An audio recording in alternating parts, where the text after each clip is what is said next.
kwa sababu sifa itaharibia. Mtu akiwa anafanya kitu kizuri asipende sifa. Ukiendekeza kupewa sifa, basi unajua unapoteza sasa ile talenti yako, unapotea. Nini unajivunia kwenye kazi zako? Mimi? Kinachonifanya mimi nijivunie kazi zangu mimi ni ule uwezo wa kuweza kufanya aina yote sanaa. Aina yote ukinitupia mimi hapa nitakufanyia. Ukiniambia kuchonga, nipe tezo na nyundo, patasi, nitachonga kitu ambacho na utakipenda.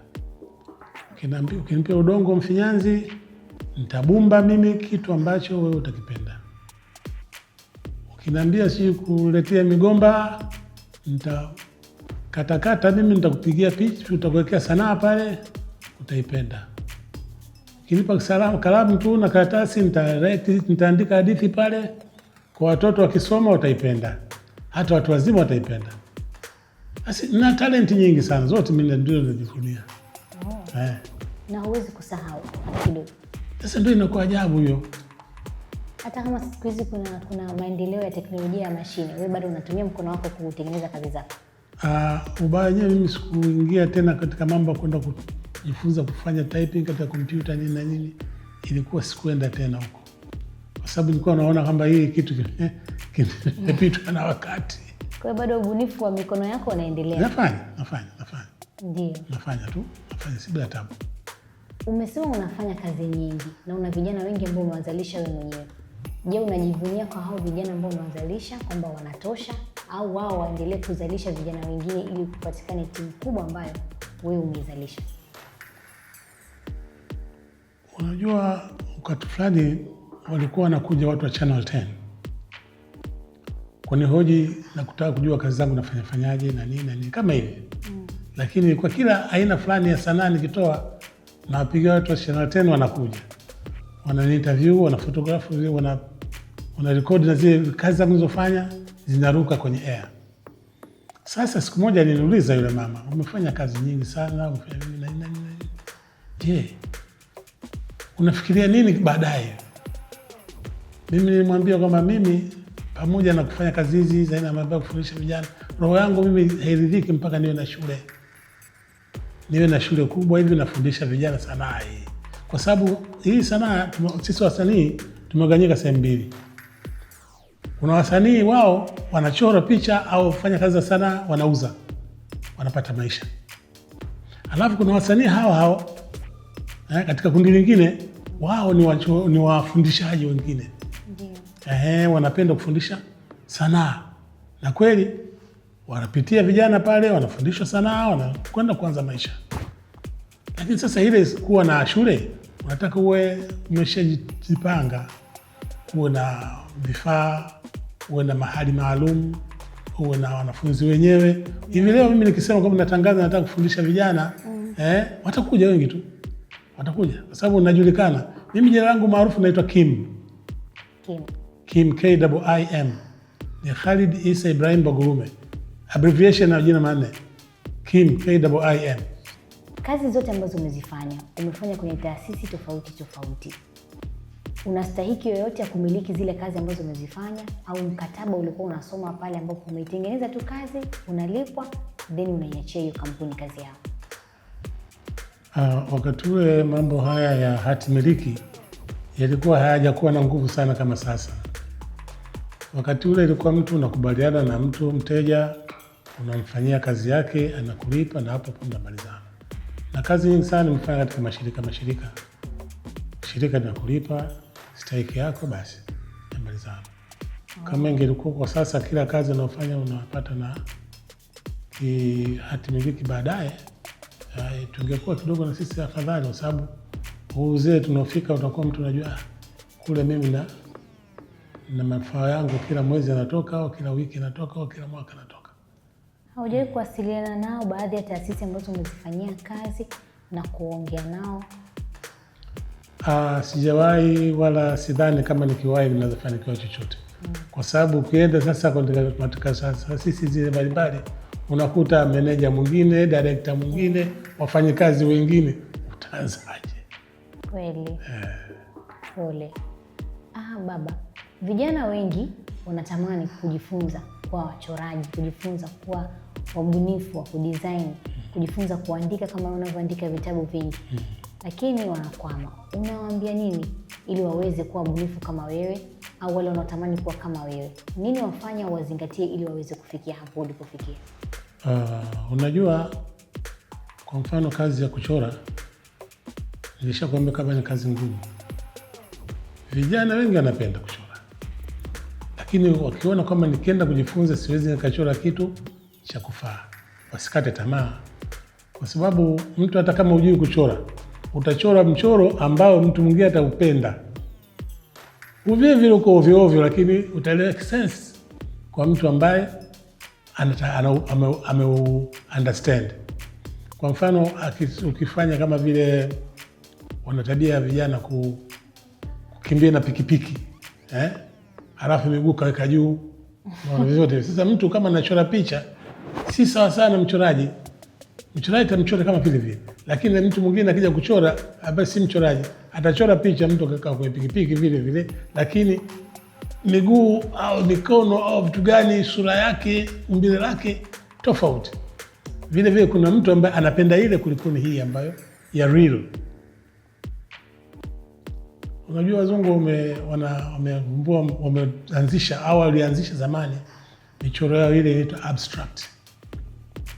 Sasa ile abstract ile wanavyoichora wao, kwa sisi huku Afrika mtu hawezi kujua, lakini wenyewe wameipromote kiasi kwamba utasema picha gani upuzi, lakini wenyewe wameipromote. Na kweli ukichora kitu cha kufanana mwenendo huu abstract, wao wananua kwa sababu wanataka nini? Kikaa pale kila wakati mtu anataka kujiuliza pale mkono wake, mkono uko pale, kichwa kibuko huku, mguu hapa. Basi vitu kama vile ndio anataka. Kikae hivyo ndani kwake, akikaa hivyo anajiuliza. Sio akae mzama mtu yule amepanda juu ya mnazi. Exactly kama vile photograph. Ile wabraki. Kwenye kujifunza kuchora, wanafunzi wanakuja wa aina mbili tofauti. Kuna yule ambaye anakuwa na idea ya uchoraji, kuna yule ambaye anakuwa hajui kabisa. Ndio. Hao wanajifunza vipi? Wanafunzi wanapokuja katika, kwa mfano kwangu mimi, wale ambao sikuwa nawaita, walikuwa wanakuja wenyewe na familia zao kawa wanaruhusu.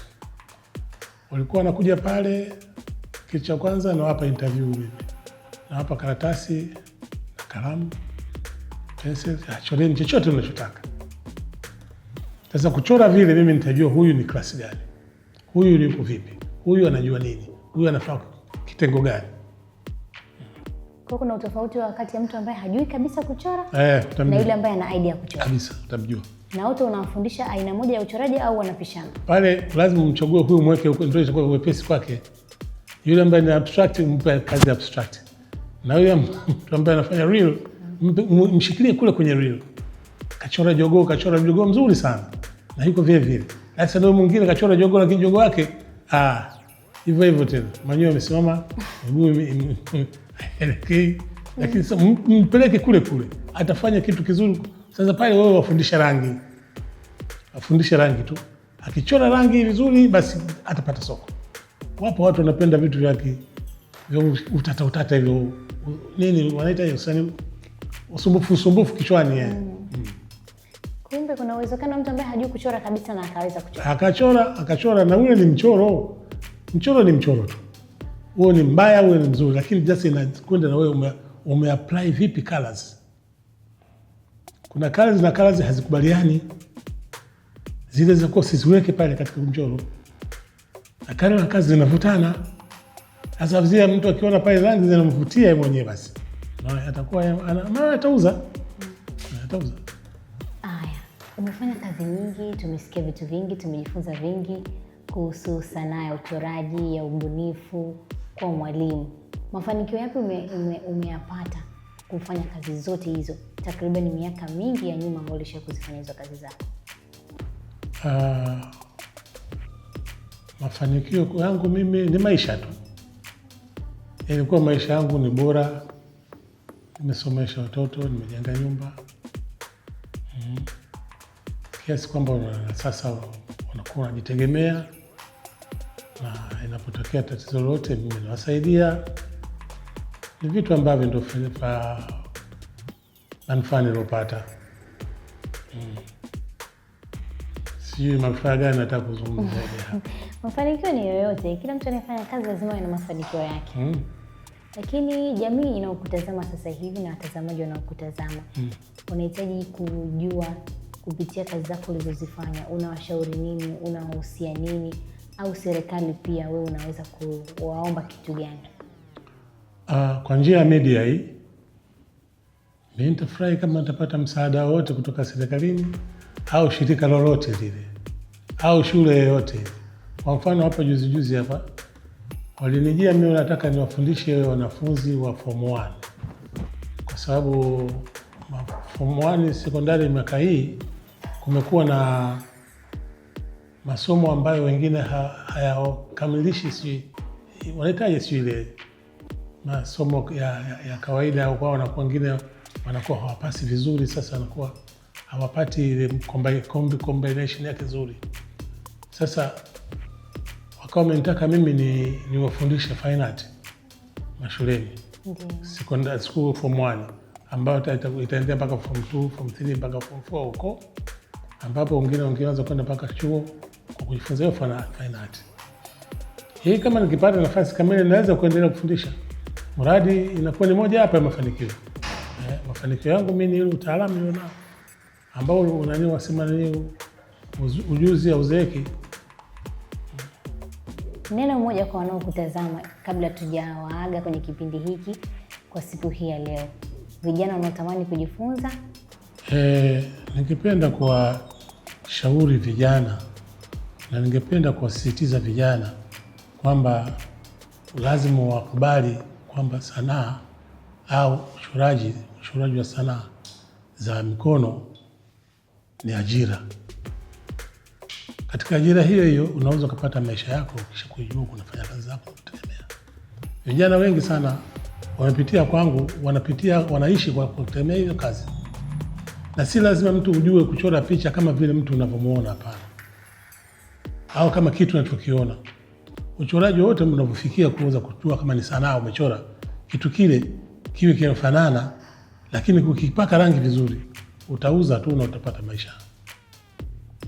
Kwa hiyo ni kitu ambacho wewe unajua kama unafanya kwa uhakika, matumaini, utapata mafanikio. Asante sana kuja kwenye studio zetu za DM Media.